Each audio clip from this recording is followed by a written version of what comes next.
Olá, queridos alunos, estamos aqui de volta na torcida para a sua classificação para o concurso da PM do Estado de Pernambuco. Eu sou o professor Ailton Novaes e estaremos com vocês aí mais alguns módulos na preparação desse concurso. Bom, pessoal, na aula passada nós falávamos da Guerra dos Mascates, um movimento que acontece aqui em Pernambuco, né? E que marca um problema de caráter social entre a aristocracia rural açucareira, que doravante vamos chamar de homens bons, e os comerciantes varejistas portugueses, e que sofriam vários apelidos por parte dessa aristocracia, por parte desses homens bons. É importante que o aluno entenda o seguinte: o movimento Guerra dos Mascates, eu dizia para vocês, ele acontece em 1710, né? Se você observar com bastante carinho, 1710 é justamente o início do século XVIII. E é o momento que a gente observa a crise na economia açucareira, devido justamente à concorrência do açúcar antilhano, que fora produzido pelos holandeses na América Central, final do século XVII. Então você tem essa fase de transição. Final do XVII, crise, final do século XVII, a crise do nosso açúcar, início do século XVIII, aí começam os movimentos revolucionários. A princípio, nós temos aí a Guerra dos Mascates. Observe bem, vejam. É importante que o aluno entenda o seguinte: a banca examinadora, ela pode usar algumas expressões que o aluno tem que ficar atento. É só uma questão de nomenclatura. Ela pode dizer que foi uma guerra entre aristocracia rural e comerciantes varejistas portugueses.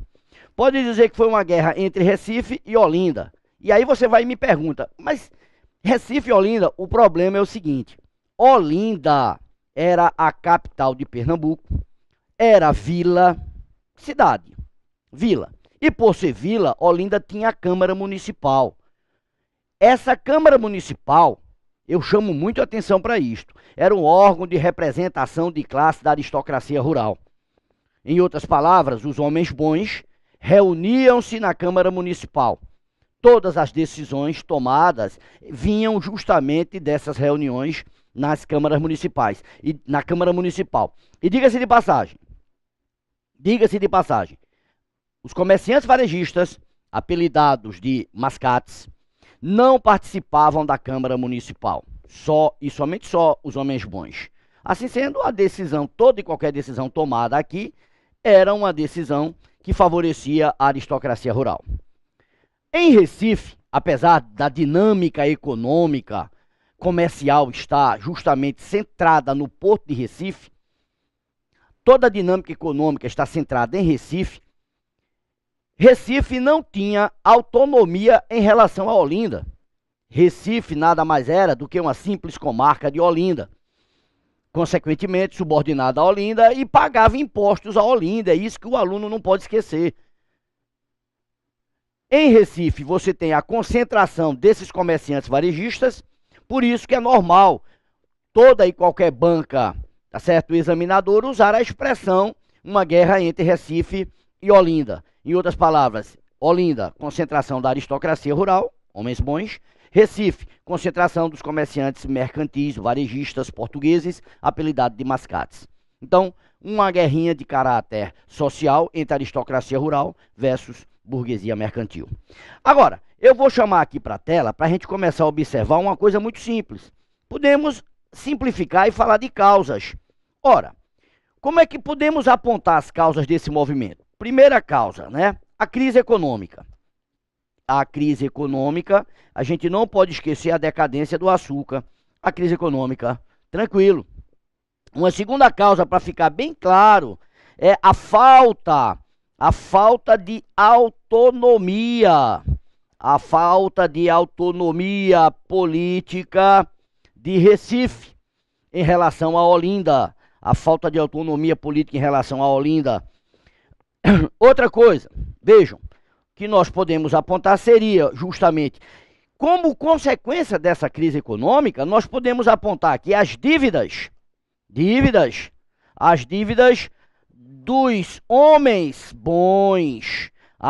dos homens bons, para com os comerciantes varejistas, ok? Então vejam bem, ó. E por último, a gente ainda pode apontar aqui uma quarta causa, que seria justamente a elevação, certo? De Recife, e aí a gente vai chamar bem a atenção, a elevação de Recife à categoria de vila. Eu chamo bastante atenção porque muita gente pensa, e algumas bancas aproveitam-se disso, para dizer que Recife foi elevada à categoria de capital. Não. A capital continuou sendo Olinda. Recife passou a ser o quê? Vila. Eu já disse e vou repetir. A capital de Recife só passa a ser Recife. A capital de Pernambuco só passa a ser Recife já no Primeiro Império, em 1827. Até lá, tá certo? Olinda continua capital. Recife foi elevado à categoria de vila. Bom, pessoal, agora, vamos observar o seguinte. Vamos observar o seguinte aqui. Olha, durante esse movimento, vai aparecer lá em Olinda, na Câmara Municipal, certo? Bernardo Vieira de Melo. Bernardo Vieira de Melo, eu dizia para vocês na aula passada, que apresentou uma proposta interessante, transformar Pernambuco em uma pequena república, semelhante àquelas republiquetas que existiam lá pro lado da Itália, né? A Itália não era unificada politicamente, toda dividida em pequenas repúblicas, e o que Bernardo Vieira de Melo queria fazer por aqui era transformar Pernambuco em uma pequena república. Ora, veja bem, essa ideia foi uma ideia maluca, marota, que aliás, se você me perguntar, Novaes, existe o documento sobre essa ideia de Bernardo Vieira de Melo? A página, a ata da sessão na época, a ata foi arrancada do livro. Se você me perguntar se existe esse documento, isso é uma curiosidade, esse documento não existe, tá certo? Mas Bernardo Vieira de Melo apresentou essa proposta de transformar Pernambuco em uma república. Aí você vai me perguntar, e aí? E aí eu quero só que vocês entendam. No hino de Pernambuco aparece aquela ideia de a república é filha de Olinda. A república é filha de Olinda, mas por quê? Bom, uma coisa é simples. Foi a primeira vez que se ouviu falar de república na história do Brasil. A primeira vez. Agora, apesar de ter sido, né, apesar de se falar de república nesse movimento, eu chamo a atenção do aluno para uma coisa. Esse movimento jamais pode ser visto como um movimento republicano. O aluno diz, vai complicar um pouquinho. Vai mesmo. Deixa eu vir aqui para a tela para ver se eu faço um esqueminha para vocês entenderem. Observe isso aqui, vejam, na tela. Eu normalmente faço isso para o aluno poder entender, vejam. Observem bem.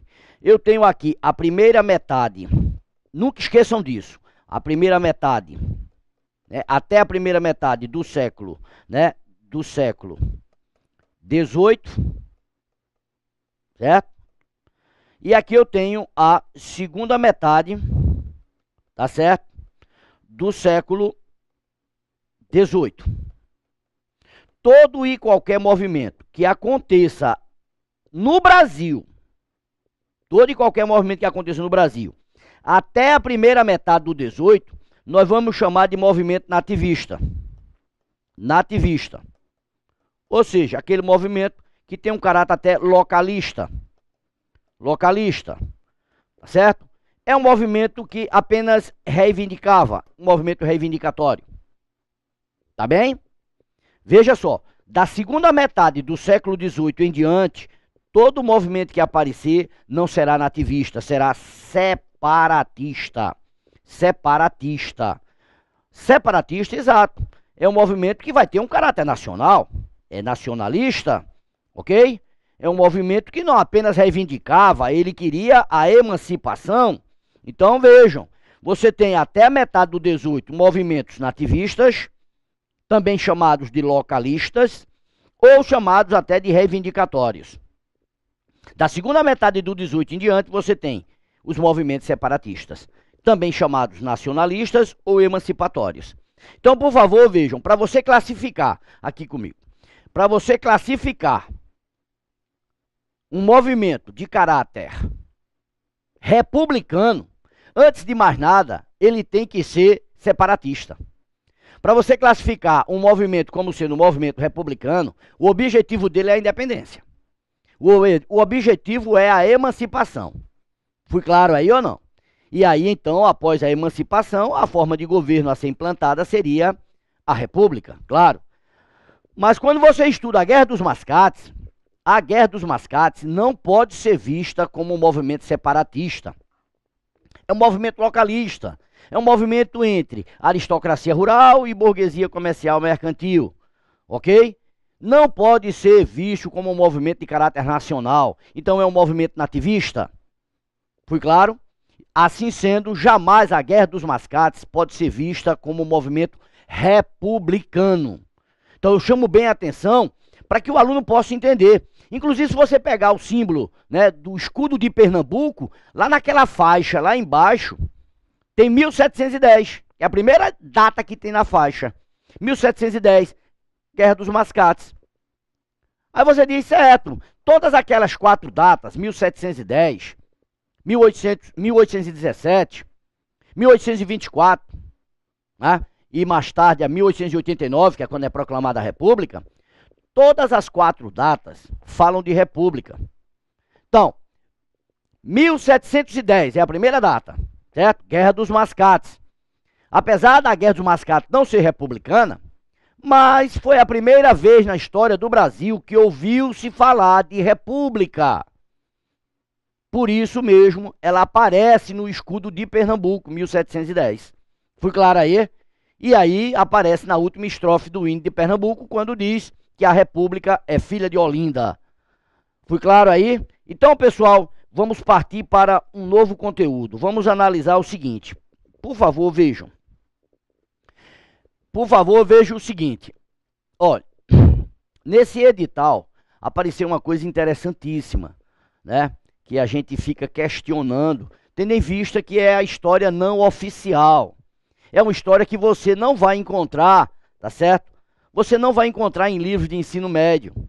Não tá, não é a história oficial. É a história do massacre do colonizador sobre o nativo. Sobretudo aqui nessa região nordestina. Esse massacre do colonizador sobre os índios, sobre os nativos nessa região nordestina, notadamente nessa região que vai da Bahia até o Maranhão, o massacre que foi feito aí, é conhecido hoje, de forma até extraoficial, né, como a Guerra dos Bárbaros. Aí você vai me perguntar, ô Novaes, espera aí, está no edital realmente a Guerra dos Bárbaros. O que foi essa Guerra dos Bárbaros? É justamente isso que eu estou querendo que você entenda, é o massacre do colonizador sobre os índios. E é isto que não está na história oficial. Porém, hoje, Pernambuco está inovando, certo? Eu queria até, quer queira, quer não, existe aí uma forma da gente parabenizar a banca que está tentando resgatar isso aí, quando ela botou aí no conteúdo, como conteúdo aí no edital, a Guerra dos Bárbaros. É uma forma da gente começar a estudar. Mas para você entender isso aqui, ó, eu vou para o mapinha para vocês entenderem uma coisa muito simples. Vejam como é simples de se entender. Crianças, olhem bem aqui, ó, no mapinha. Eu vou botar aqui ainda o Tratado de Tordesilhas, tudo bem. Vejam, quando você fala da colonização do Brasil, eu pergunto a vocês, observem que ela deu-se com cana-de-açúcar aqui no nosso litoral. Concorda ou não? Até porque aí você tem as condições ecológicas para a cana. Clima quente e chuvoso, solo massapete, tudo bem. Acontece que, veja bem, você tem que perceber que vão aparecer problemas entre plantadores versus criadores. Ok? Como a cana é o principal produto, gado seria secundário, ok? Por determinação imperial, esse gado tem que partir para o interior, ok? Aí o gado vai interiorizando. Aí agora fica fácil de entender. Vejam, quando você fala de índios no Brasil, a primeira coisa, e é a única coisa que a gente fala assim, bem, de forma bem simples, bem clara, a gente fala dos tupis, né? Tupis, eu inclusive dizia assim, ó, a capitania de Paranambuca, né? É a capitania de Pernambuco. Essa expressão Paranambuca vem do tupi, que é justamente quebra o mar quebra, por conta do nosso paredão natural que nós temos aí, que chamamos de arrecifes, ok? Paranambuca vai ser a capitania. Que, diga-se passagem que Duarte Coelho, quando vem para cá, a ideia era criar uma capitania com o nome de a Nova Lusitânia. Aqui chegando, ele vai encontrar os nativos com a expressão Paranambuca E aí então a capitania deixa de ser a Nova Lusitânia e passa a ser Paranambuca, que aportuguesando nós temos Pernambuco. Mas isso é uma expressão tupi, ó, tá vendo? Os tupis, eles ficam justamente nessa região litorânea. Então você tem tupi aqui no litoral, ó, ok? Porém, no interior você tem outros grupos, outras tribos, que os jesuítas chegaram até a usar a expressão que eles tinham uma linguagem truncada, diferentemente da linguagem tupi. Então, lá no interior, você vai ter os Jés, você vai ter os Tapuias, você vai ter os Cariris, tá certo? Paiacus, entende isso? Então, são outros grupos tribais que não tinham esse idioma, essa linguagem tupi. Aí agora você, veja bem, pelo amor de Deus, entenda, para não se perder nessa guerra dos bárbaros. Como é uma inovação, acredito eu que deve aparecer uma questãozinha nesse aspecto, que é uma forma de resgatar uma coisa que não está na história oficial. Então vejam, como foi necessário penetrar o interior, sobretudo com a pecuária, é óbvio que o colonizador que vai com essas fazendas criatórias para o interior, lá ele vai deparar-se com a resistência dos nativos, vai deparar-se com a resistência dos índios. E aí vejam bem, olha, observe bem, o governo português, né, e depois até o governo luso-espanhol com a União Ibérica, né, ele vai estar muito preocupado com a presença holandesa aqui. Com a presença holandesa aqui no nosso litoral. Logo após a expulsão holandesa, aí então o governo começa a se preocupar com a economia gerada com a pecuária. E essa economia gerada com a pecuária está justamente no interior, a gente não pode esquecer isso, ó. Então vejam bem, será necessário auxiliar esse colonizador, fazendeiro, por assim dizer, que está partindo para o interior, auxiliar no combate a esses índios. E o combate a esses índios, tá certo? É o que a gente vai chamar de a Guerra dos Bárbaros. A Guerra dos Bárbaros foi aquele movimento, tá certo? Onde você observa até bandeirantes sendo contratados para vir destruir aqui essas aldeias indígenas, para vir destruir esses grupos tribais. Aí você diz, espera aí, Novaes, espera aí. Então, como é que a gente pode analisar a Guerra dos Bárbaros? Primeiro, eu quero que entendam a penetração para o interior, através da pecuária. Até aí ficou claro? Tudo bem. Segundo, a necessidade de combater esses índios para o assentamento dessas fazendas criatórias. Ok até aí? Terceiro, a necessidade de contratar bandeirantes para destruir essas tribos. Aí você diz, então, peraí, a Guerra dos Bárbaros a Guerra dos Bárbaros envolve colonização no interior, correto. Envolve pecuária, correto. Envolve bandeiras, envolve. Aí você diz, bandeiras, eu sempre estudei bandeiras, certo? As bandeiras, como aquelas expedições que saem em busca de ouro, de metais preciosos. Não. Não, de jeito nenhum. Existiram vários tipos de bandeiras. Não se nega que as bandeiras partiram em busca dos metais preciosos, tudo bem. Mas existiram bandeiras, por exemplo, que foram contratadas, certo? Para destruir os quilombos. A exemplo do Quilombo dos Palmares, que foi o mais resistente aqui, lá na Serra da Barriga. Foi o bandeirante Domingos Jorge Velho que conseguiu, na segunda incursão, destruir o Quilombo dos Palmares. Não é? Então, essas bandeiras contratadas para destruir, tá certo? Os quilombos são chamadas de sertanismo de contrato. Existiam bandeiras também de caça ao índio. Aí, são as chamadas bandeiras apresadoras. Apresar, caçar, pegar a presa. Bandeiras apresadoras. Então, as bandeiras contratadas para caçar índios, tá certo?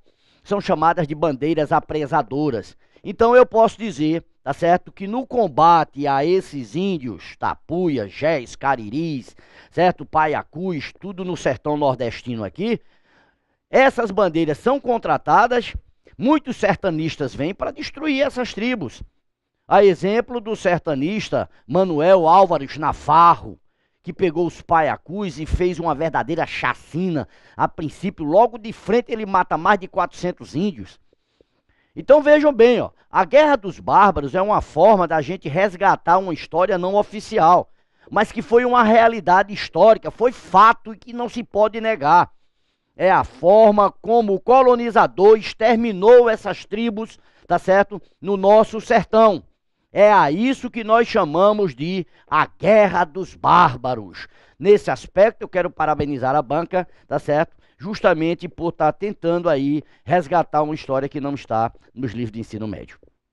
Tá certo? Mas vamos agora partir para outros movimentos. Deixa eu começar por aqui.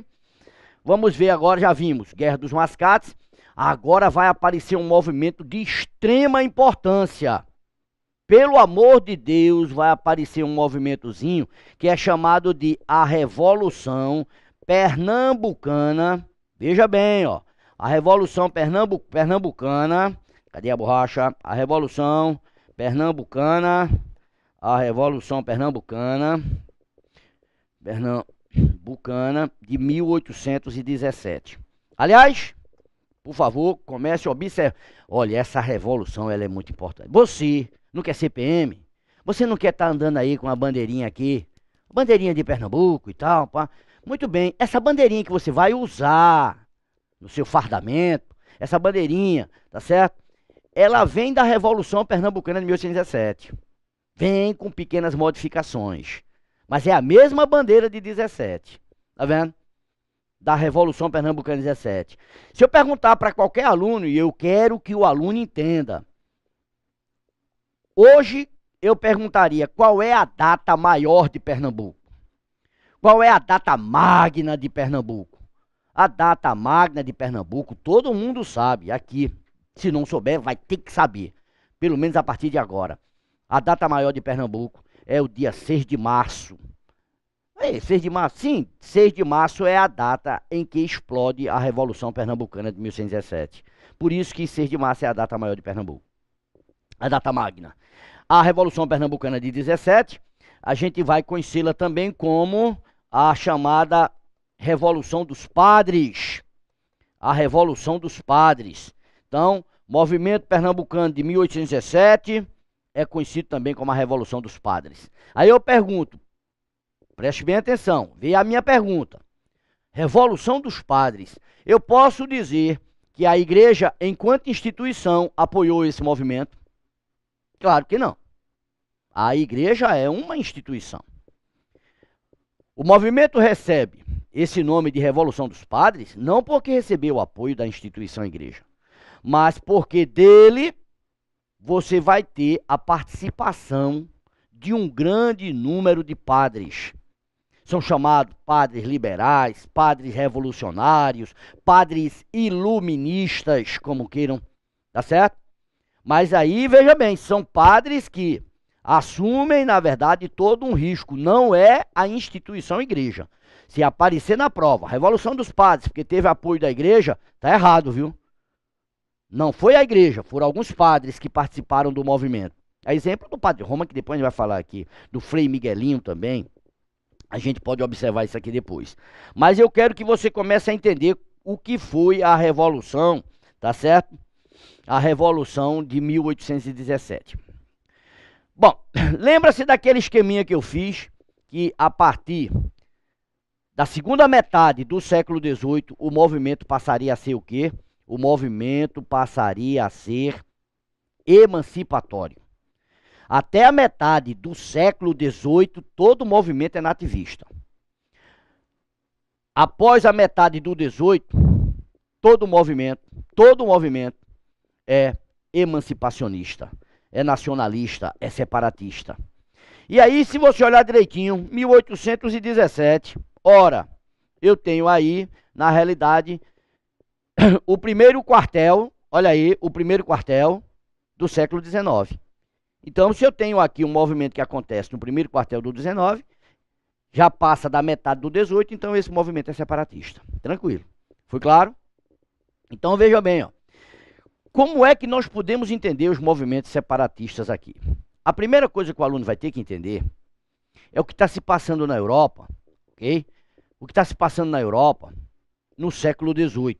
Ora, vamos analisar direitinho. Nós sabemos que durante toda a chamada Idade Moderna, Idade Moderna, certo? Aquele período que vai do 15 até o 18, certo? Durante toda a chamada Idade Moderna, ok? Vejam, você tem na Europa o Estado, você tem o Estado absoluto, é o absolutismo estatal, que a gente chama de o antigo regime, o ancien regime, o antigo regime, absolutismo estatal, ok? Só que o aluno tem que perceber uma coisa muito simples, olha, vejam. É nesse período de idade moderna que você tem que entender a ascensão lenta e gradativa de uma classe social, que é a burguesia. A burguesia ela vai surgir aqui no final da Idade Média, é o processo de transição do feudalismo para o capitalismo, e em todo o período chamado Idade Moderna a gente observa a ascensão da burguesia. Vai chegar uma hora que a burguesia tem o poder econômico em suas mãos, e ela vai querer também, óbvio, o poder o quê? Político. Ela tem o poder econômico, vai querer o poder político. Lógico.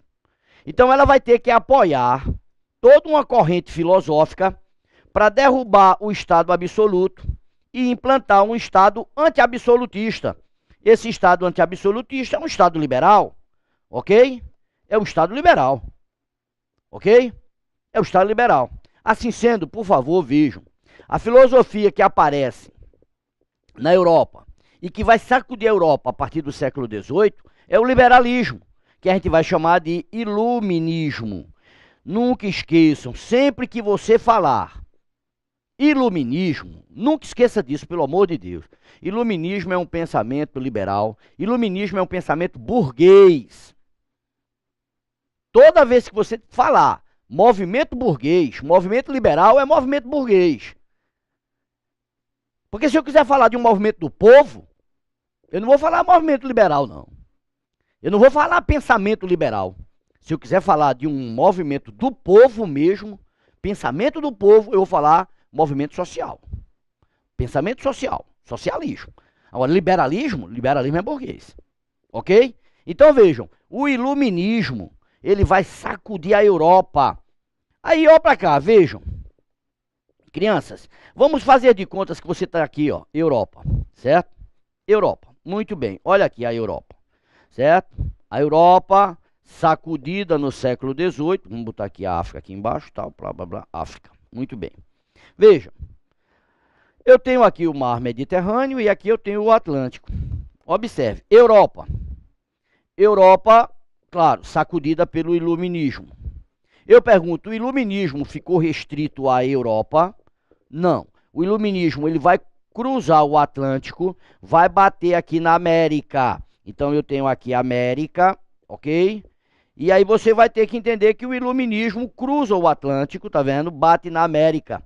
E aí então começam os movimentos pela emancipação da América, né? Você tem primeiro a Revolução Americana, ou independência dos Estados Unidos, que refletem toda a América e que vai desencadear, vai influenciar, quer queira que não, vai influenciar os movimentos de emancipação em toda a América Latina.